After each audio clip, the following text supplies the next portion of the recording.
Сәлем сұлулар! Бүгін сіздерге таңғы асқа тез әрі дәмді панкейк дайындаймыз.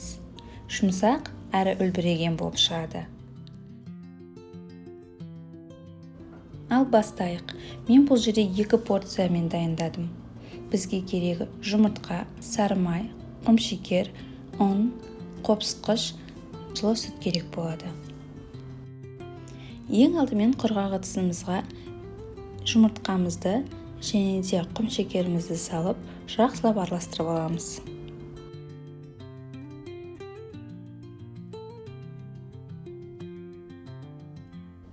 Бөлме температурасындағы ерітілген сары майымызды салып, тағы да жақсылап араластырамыз.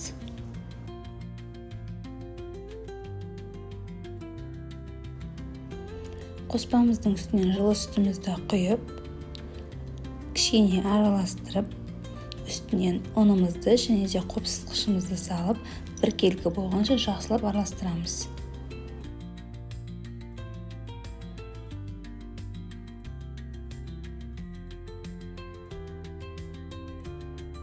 Бізде қоспамыз біркелкі, осындай қоюлау масса шығу керек. Ал енді сковородкамызды қыздырамыз. Май жағуды қажет етпейді. Кішкентайда құйып пісіріп аламыз.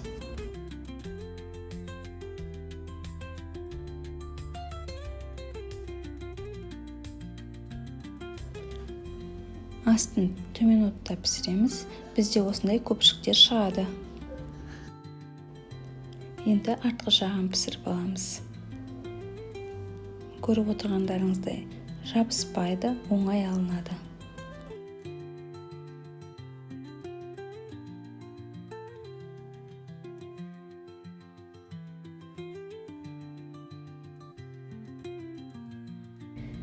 Міне біздің дәмді әрі оңай жасалатын, балалар сүйіп жейтін панкейкіміз дайын.